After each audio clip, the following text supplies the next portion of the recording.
Blessed be the name of the Lord. Blessed be the rock of our salvation. Isa sa mga pinakapopular na tourist attraction sa Europe, ang Leaning Tower of Pisa. At ito'y sumikat hindi dahil sa pagiging tama, kundi sa pagiging mali. Ang building na ito ay nakatagilid. At bakit siya tumagilid? Kasi mali ang foundation. Hindi matibay ang foundation. May bahagi ng tinutuntungan ng building na malambot pala. Kaya sa pagtagal ng panahon, bumigay ito at tumagilid ang building. Ganyan din ang pananalig. Ganyan din ang eternal life. Pwedeng tumagilid, pwedeng magiba kung mali ang foundation. Ang pag-aaral natin ngayon, pinamagatan, build on the rock. Kailangan matibay ang pundasyon ng ating pananalig, ng ating kaligtasan, ng ating buhay na walang hanggan. Salamat, Panginoon, dahil pwede kaming magkaroon ng rock as our foundation. Salamat sa inyo, Ama, dahil ipinadala niyo ang inyong anak na si Jesus upang maging tagapagligtas namin, gabay, guro, at tagapagpala. Sa sandaling ito, patuloy niyo po kaming pagpaliwanagan, Panginoon. Forgive us for all our sins, cleanse us, and now enable us to see you in a clearer way. Teach us, guide us. In the name of your Son, Jesus, we pray with thanksgiving. Build on the rock. Jesus speaks in Matthew 7:24 to 27. Therefore, everyone who hears these words of mine and puts them into practice is like a wise man who built his house on the rock. The rain came down, the streams rose, and the winds blew and beat against that house, yet it did not fall, because it had its foundation on the rock. Sino man daw ang makapakinig ng salita ng Panginoong Diyos, ni Jesus, at sumunod dito, at ito'y isabuhay, ay matutulad sa isang napakatalinong tao na nagtayo ng bahay sa ibabaw ng malaking bato, bundok na bato. Umulan man daw, tumaas ang tubig, lumakas ang hangin at hampasin ang bahay na ito, ay hindi ito matutumba, hindi ito matitinag, dahil ito ay nakaugat, nakatungtong sa bato. So hearing and obeying the words of Jesus is like building a house on the rock. And take note of the Greek rendition, the rock, not a rock. Hindi isa lang na bato, kundi ang bato. Specific na bato, hindi kahit anong bato lamang. And house here could mean faith. Of course, it means spirituality, and it refers to eternal life. Even daily, practical life. Ang pinag-uusapang bahay na itinatayo natin ay ang ating pananalig, ang ating espiritualidad, ang buhay na walang hanggan, at maging ang pang-araw-araw na paraan ng ating pamumuhay, maihahalin tulad sa isang bahay na ating binubuo. Kailangan nakatayo, nakatungtong sa bato, nakasandal sa pader. Therefore, those who listen to and obey Jesus build their spirituality and faith and eternal life on the rock, the strong foundation. Pinakalinaw-linaw dito na upang makabuo tayo ng isang matibay na pananalig, isang buhay na walang hanggan na hindi matitinag ng anumang uri ng pagsubok o ng paghuhusga, kailangan ito ay nakasalalay kay Jesus sa pakikinig sa kanyang turo at sa pagsunod dito. Hindi sapat na madinig, kailangan sundin. At hindi sapat na makinig at sumunod kahit kanino na lamang, dapat kay Jesus kasi siya ang tunay na bato. The words of Jesus and the person of Jesus are the rock. Ano man ang ating pananalig, ano man ang ating values, ano man ang gagawin nating method, approach to life, philosophy in life, dapat nakaayon sa katuruan ni Jesus para ito ay maging matibay, matatag, at ito ay makalampas ng kahit anong pagsubok, lalo na ng judgment.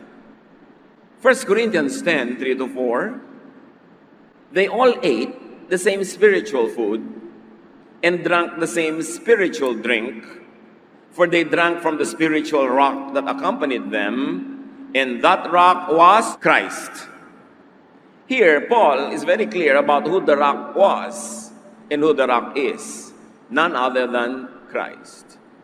Paul was referring to the Exodus, when the people in the desert ate bread coming from heaven and drank from water that gushed out of the rock.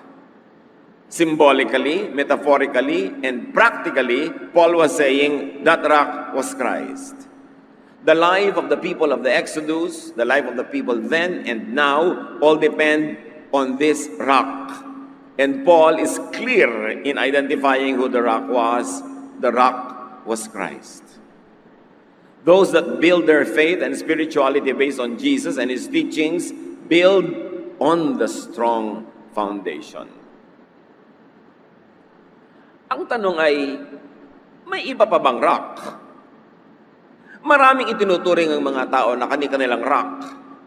Kaya doon naman sila nagbabase ng kanilang pananalig, ng kanilang pamantayan sa buhay, ng mga values nila, ng kanilang sense of morality, sense of right and wrong, at pati na kanilang kaligtasan ay doon nila iniaasa. Pero ang sinasabi ng Biblia at nililinaw ni Paul, there is only one rock, and that is Jesus. At nilinaw pa yan ni Jesus mismo nung sinabi niya, that those that hear my words build on the rock, and that is me. I am the rock. May tanong ang maraming mga relihiyoso, isn't Peter the rock?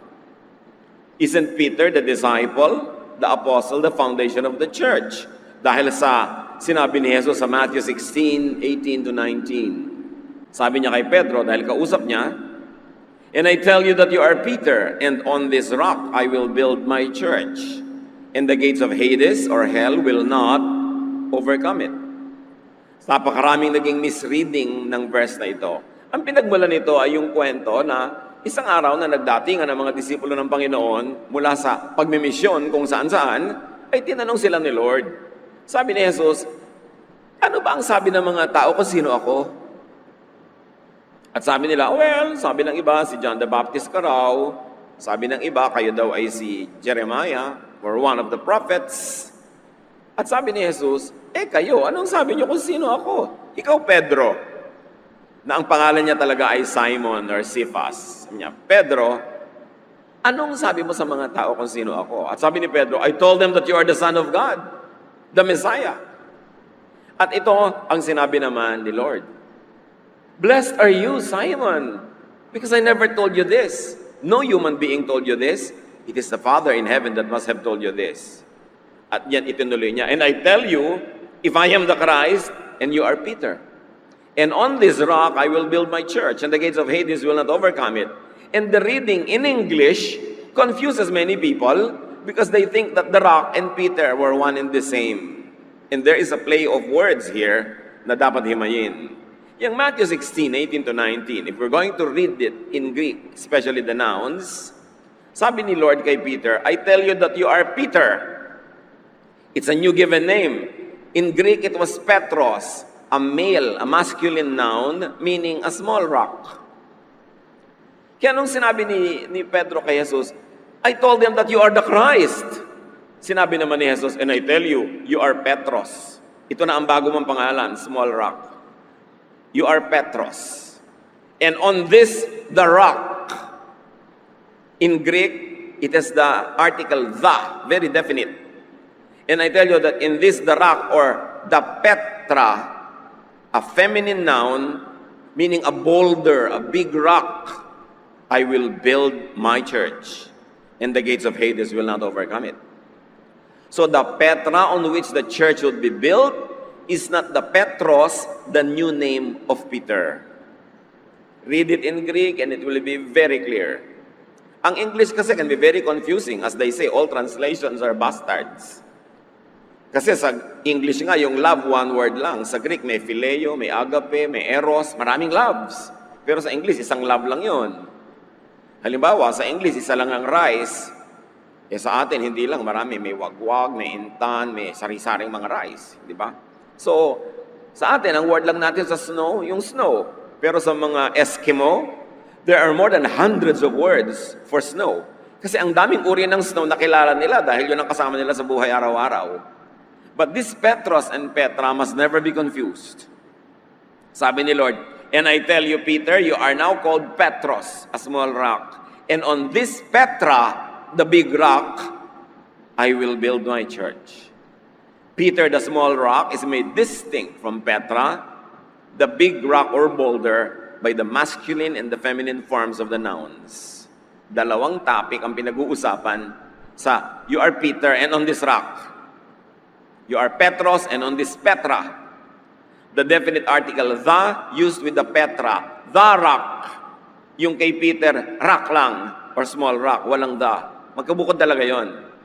The rock is the strong, hard, unchanging truth.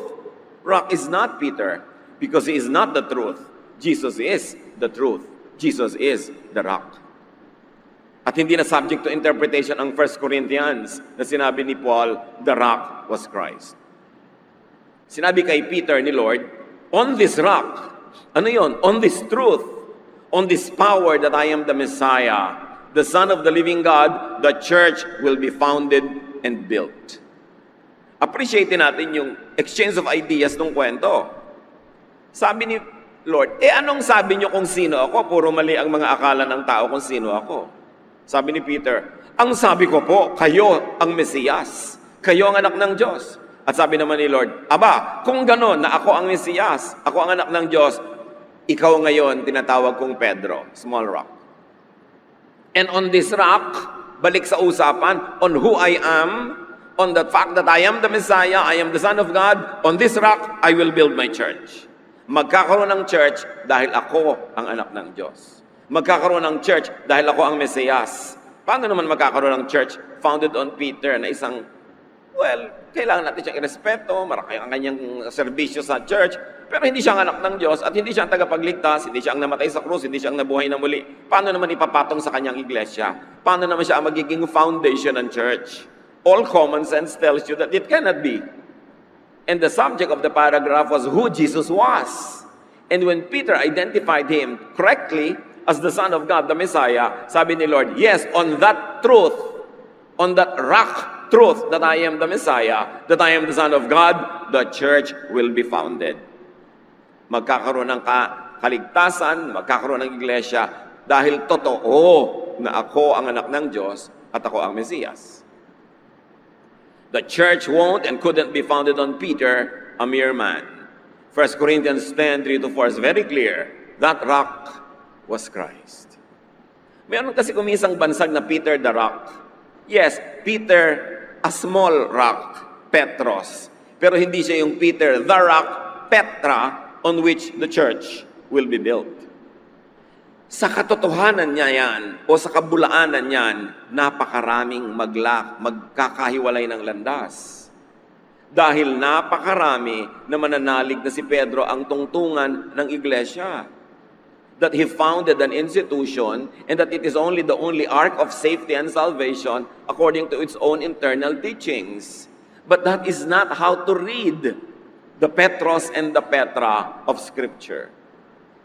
Wala lang naka-question ng katuruan na yan dahil nung araw ang mga tao naman hindi nagbabasa ng Biblia, hindi nila kayang basahin ng Biblia, hindi sila marunong magbasa. Kaya tumagal ang katuruan hanggang naging parang totoo na wala nang nagtatanong. Pero kung babalikan mo ang pinagbasihan sa Scripture na ngayon ay pwede nang basahin in any language, in any version, malinaw na malinaw, Jesus is the rock. At may problema ba tayo doon if Jesus is the rock? Ang problema kung si Peter yung rock. Dahil sabi ni Lord, the gates of Hades or death shall not prevail against it. Peter died and remained dead. Jesus died and rose again. Malinaw kung sino yung rock. Hindi dapat pagkalituhan kung ang rock ay yung founder o yung follower. Kung si Jesus, the Son of God, o isang apostle na pinili niya. Hindi natin dinidisregard si Peter, pero inilalagay natin siya sa tamang lugar in relationship to Jesus, who is the Son of God, na siya namang dapat talagang ilagay sa tamang lugar. At kung tama ang foundation ng iyong pananalig, ang lahat ng kabuntot nun ay tama. Kung mali ang foundation ng iyong pananalig, matutulad ka sa Leaning Tower of Pisa. Matutulad ka sa ibang mga building na gumuho nung inalog ng lindol, nung tinaasan ng baha, nung hinampas ng hangin, dahil hindi founded on the rock. Now, back to Matthew 7. So, sino man daw ang makinig sa pangasalita ni Jesus at sumunod doon ay matutulad sa taong nagtayo ng bahay sa bato. Yung kabaligtaran, verses 26 to 27, but everyone who hears these words of mine and does not put them into practice is like a foolish man who built his house on sand. The rain came down, the streams rose, and the winds blew and beat against that house, and it fell with a great crash. Sabi niya, sa kabaligtaran naman, sino mang makinig ng salita kong ito at hindi sumunod, hindi pairalin sa buhay niya, ay matutulad siya sa isang hangal na taong nagtayo ng bahay sa buhangin. Nang bumagsak ang ulan, nang tumaas ang baha, nang lumakas ang hangin, at hinampas-hampas ang bahay na ito, ay ito'y nagiba at nalaglag ito gumuho sa napakalakas na dagundong. Nagiba kasi it did not stand the test. The rain could be trials and very especially judgment. Those that base their faith on sand will not pass the test. Nasubukan nyo na ba na tumuntong sa buhangin sa tabi ng beach? Na nung biglang umalon, dumating ang tubig sa paligid ng inyong mga paa, pagbalik uli ng tubig sa dagat, ang daming buhangin sumasama at nauubos ang tinutungtungan niyong buhangin. Ganon ang nakatayo sa buhangin. Nawawala, nalulusaw ang tinutungtungan, ang inaasahan. Sand could be anyone aside from Jesus that we listen to. Sand could be any teaching aside from Jesus' teaching that people follow. Malungkot ang wakas ng nakatayo sa buhangin.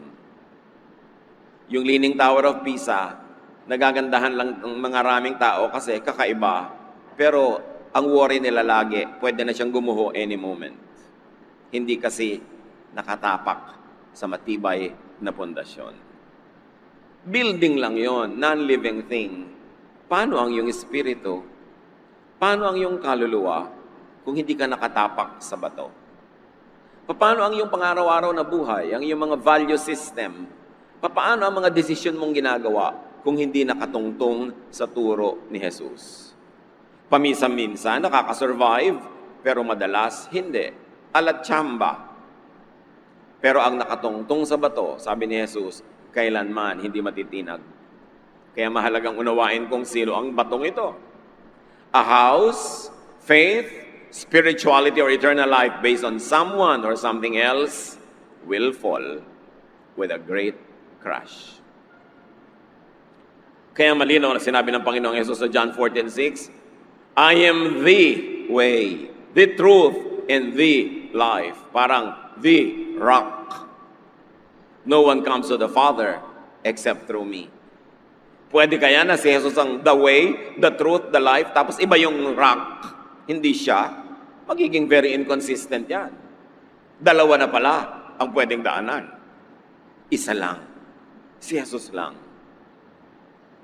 At hindi natin binabaliwala ang sino mang nilalang lamang na napagkakamalang siya yung rock. Siya man ay matutuwa na maituwid ang mga maling paniniwala ng tao dahil kahit si Pedro ngayon, hindi niya ikatutuwa na siya ang napagkakamalang rock. Kasi hindi niya aagawin kay Jesus kahit kailan yung distinction na yon. Tao lang ang nagbigay sa kanya nun. Pero hindi siya ang kumuha nun para sa kanyang sarili. Ikagagalak ni Pedro na ito ay maituwid. At ikagagalak ni Pedro na ipakilala ang mga tunay na mga may office sa church at yung mga hindi na napagkamalan lang at nakasanayan na lang. At minsan hindi na tinatanong pa dahil natatanggap ng karamihan. Pero sinabi ni Jesus, the way is hard, the door is narrow that leads to life, and those who find it are few. The way is easy, the road is wide, the door is wide open that leads to destruction, and those that find it are many. Hindi nadadaan sa paramihan yan. Ang katotohanan ay dinadaan kung ito'y nakakapit sa salita ni Jesus, sa katuruan ng Scripture, hindi sa tradisyon, kaugalian ng tao. After an unusual teaching was shared by Jesus, many deserted Him. Alam niyo ang Panginoong Jesus, dumating siya upang ituwid ang maraming pagkakamali, lalong-lalo ang mga religious beliefs and mistakes of His own people. Hindi nagustuhan yon ng religious establishment, kaya siya ipinapatay. At si Jesus ay nagtuturo ng tama para palayain ang mga tao mula sa mga pagkakatali sa kung ano-ano mga kaugalian at tradisyon na hindi naman kailangan. Pati yung mga taong pinapalaya niya, nagalit sa kanya. Marami siyang tinuturuan ng tumalikod sa kanya. Konti na lang natira. At yung mga natira, tinanong niya sa John 6:65 to 68. He went on to say, "That is why I told you that no one can come to me unless the Father has enabled him." From this time, many of his disciples turned back and no longer followed him. "You do not want to live too, do you?" Jesus asked the 12. Simon Peter answered him, "Lord, to whom shall we go? You have the words of eternal life." Nung maraming nagtalikuran kay Jesus dahil sa mga katuruan niyang kakaiba sa pandinig, tinanong ni Jesus ang mga konting natira, "O kayo rin ba, tatalikod na rin sa akin?" At sabi ni Pedro, "Kanino naman po kami susunod? Kayo ang nagbibigay ng buhay na walang hanggan. Ang salita niyo ang nagbibigay ng buhay." Marami kasi ganyan mga relihiyoso Turuan mo ng tama, magagalit sa'yo. Palayain mo mula sa mga kadiliman, magagalit pa. Dahil gusto nilang manatili sa kadiliman.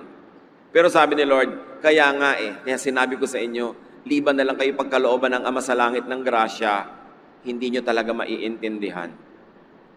Kasi sobrang nakalubog ang mga tao sa kadiliman, sa kamangmangan, na sa katagalan na nandun ay nagmukha ng iyon ng standard at yun ang tama. Sa niya, marami talagang hindi uunawa dahil hindi sila magbubukas ng kanilang puso. Pero sabi ni Pedro, kami po bukas ang aming puso. Nakita na namin na kayo ang tagapagligtas. Wala na iba pang panggagalingan ng salitang nagbibigay ng buhay. Sa inyo kami, kahit ano pa ang mangyari. Itong Pedrong ito, ang pinagkamalan ngayon ng tradisyon na naging rock, I'm sure ikinalulungkot ni Pedro yon. Hindi niya gusto yon. Dahil hindi naman siya ang pinanggagalingan ng buhay na walang hanggan. At hindi niya kahit kailanman tatangkain na kuhanin yung title na yon. Mga kapatid, napakalinaw, don't build on sand. Kung kayo man ay magpapagawa ng bahay, lalo't may budget, lalo't maganda ang bahay at gusto niyo magtagal, pinipili niyo talaga ang foundation. Nakita ninyo, yung mga pumili na bumili sa mga subdivision at tabi ng ilog, tuwing may baha, tuwing may bagyo, ninenervyos.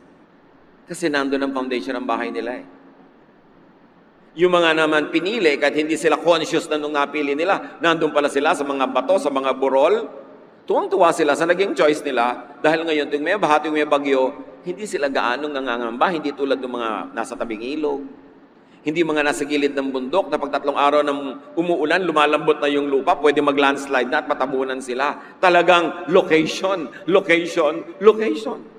It depends on where you are. Kahit sa business. Ang ganda-ganda ng business mo, pero nasa second floor, naku, madalas lalangawin ka. Lalo sa mga Pilipino, ayaw umakyat ng hagdan. Kaya nga kahit may overpass, tatawirin na yung daan, kahit may malaking, marami nang namatay dito sign. Ayaw umakyat ng hagdan. Ang negosyo mo nasa second floor, nako, himala na lang para yan mabuhay. Location, location, location.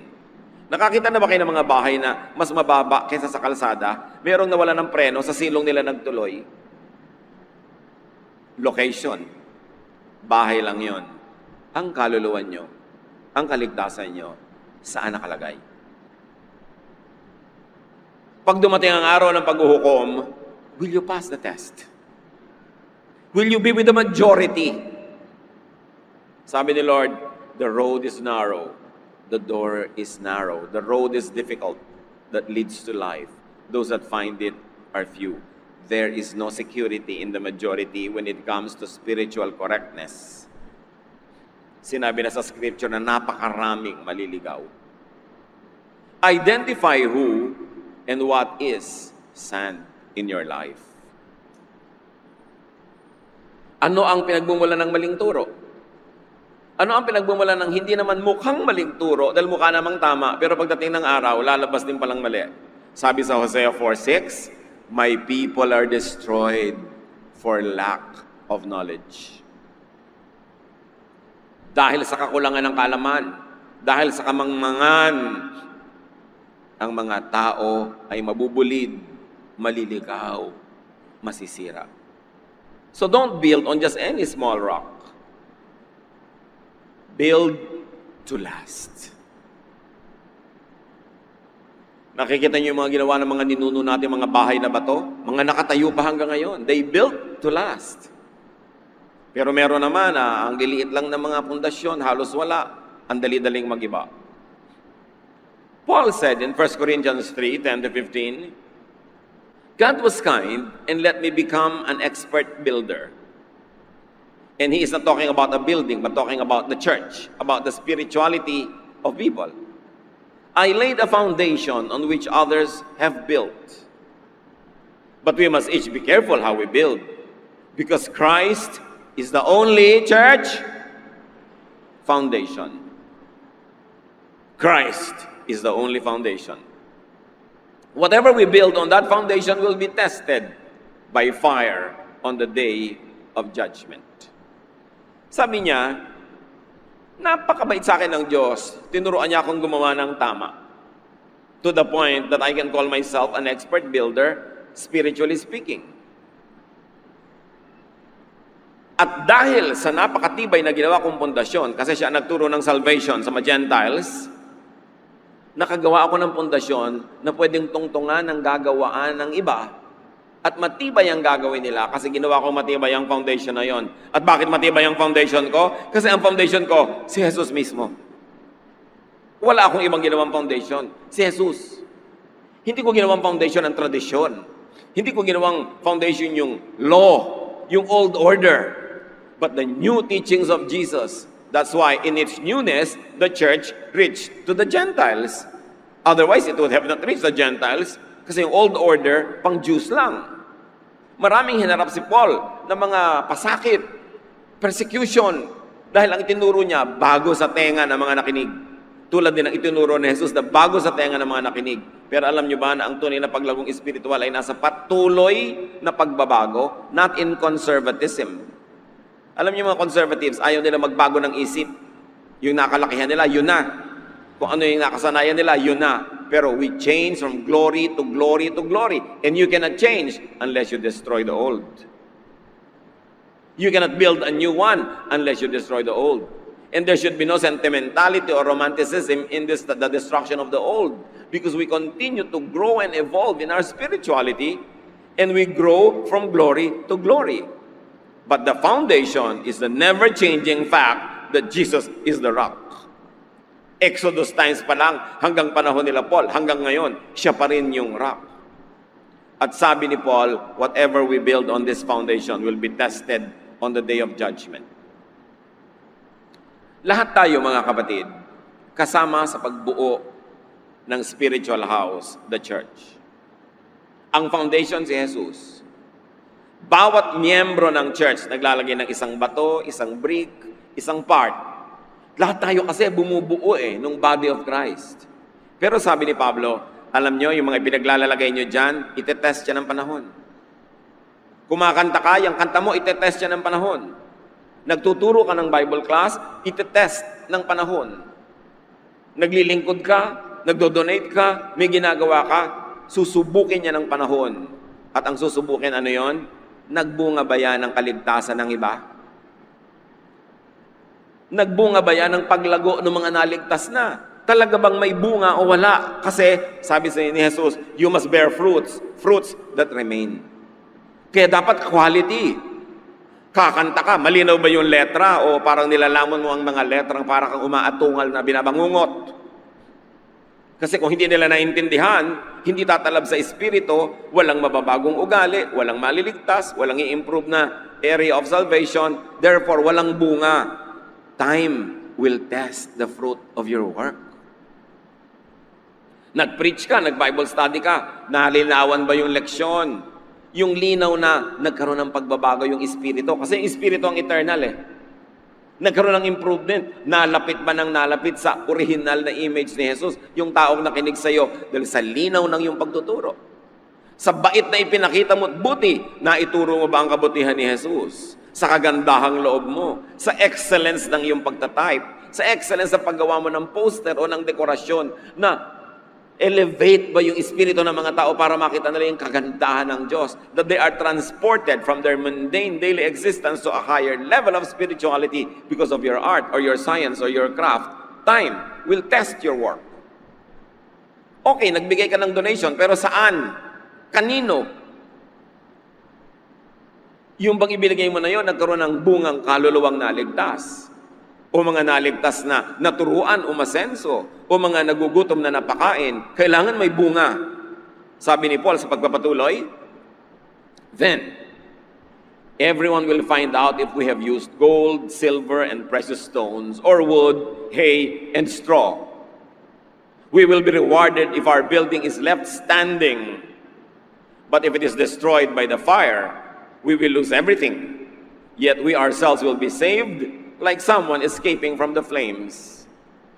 Sabi niya, kumanta ka, pero gold ba, silver, precious stone, o kahoy, damo?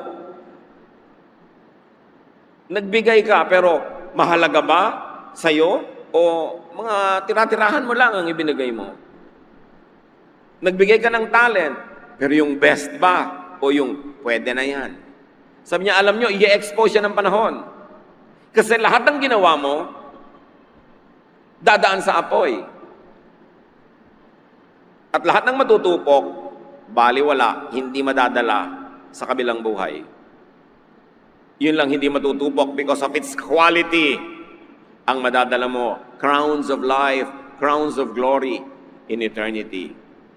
Sabi, pero kung tunay ka namang ligtas, kaya lang walang kakwenta-kwenta ang mga serbisyo mo, lagi kang absent, walang quality, maliligtas ka naman dahil ligtas ka na. Pero para ka lamang tumakbo mula sa sunog, wala kang nadala. Umuusok-usok pa yung buhok. Nagliliyab-liyab pa yung dulo ng laylayan ng damit mo. Pero maliligtas ka naman kasi nagpaligtas ka kay Jesus. Pero wala kang kadala-dalang kayamanan na iaalay sa paanan ng Panginoon habang panahon. Kaya sabi ni Pedro, kaya ni Paul, alam niyo ako, hindi sa pagyayabang, kasi totoo lang, I gave my best. At pagdating ng panahon, lahat ng ginawa nating mga anak ng Diyos ay idadaan sa apoy, kaya raming matitira, because I know I gave my best. Kayo, ano matitira? Kayo lang, kaluluwa niyo, walang kadala-dala. Kasi walang madadalang treasure in heaven, kasi walang planting that was done on earth. At nilinaw ni Paul, only that which is done for Christ will last. Only that which is founded on Jesus will stand the test. So marami kang ginawang kabaitan, kagandahang loob, but not in the name of Jesus, not in the context of your faith in Jesus, it will not stand the test. Marami kang ginawang religious activity, pero hindi naman founded on the rock, basta religious activity lang, wala kang madadala. Kung sakali mang ikaw ay ligtas nga. Kaya mahalaga mga kapatid, ang usapin ng who is the rock, are you founded on the rock? So build on the rock, build on Jesus. And how is that done? Know the teaching of Jesus. How can you build on the teaching of Jesus when you don't know the teaching of Jesus?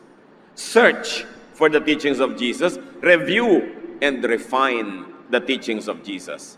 Ihiwalay. Parang pumipili ka ng mga bato, hinihiwalay mo sa bigas. Ihiwalay ang turo ni Jesus sa turo ng kung sino-sino lamang. Kahit turo pa ng mga disipulo, kahit turo pa ng mga propeta, iba ang turo ni Jesus mismo, iba ang kalidad, iba ang level, iba ang antas, dun tayo dapat nakatungtong. Ang turo ng mga propeta, turo ng mga disipulo, nakakatulong sa pang-araw-araw na buhay natin. sa specific ethical issues that sometimes we have to make and have a basis on, they help. But on matters of eternal life, on matters of what really count, it is the teaching of Jesus that must surpass any and every teaching. Dapat siyang unahin, alamin, at ipaibabaw sa lahat ng uri ng ating sinusundan na mga katuruan. So this is a challenge. How long have you been with the Lord? How long have you known the Lord, so to speak? But get to know Him more. Read more. Study more. And isolate the teachings of Jesus from many other religious, ethical issues, social issues, even in the New Testament. Mga teachings na pang-social lamang, pang-family life, pero walang kinalaman sa kaluluwa. Mahalaga, pero dapat nakaklassify.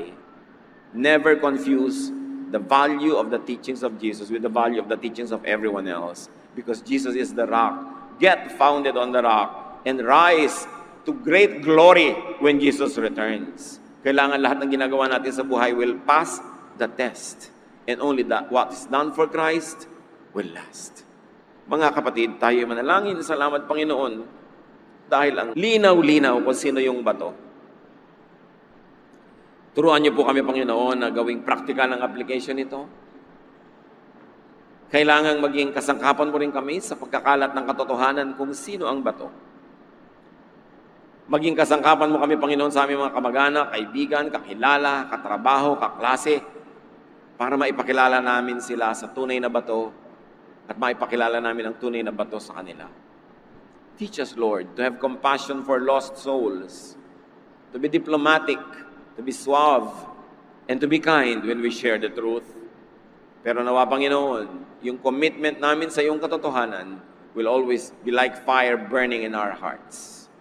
At kami man sa pang-araw-araw na buhay, patuloy na magbago ng magbago, umunlad ng umunlad, at lahat ng ginagawa namin para sa inyo will stand the test of fire.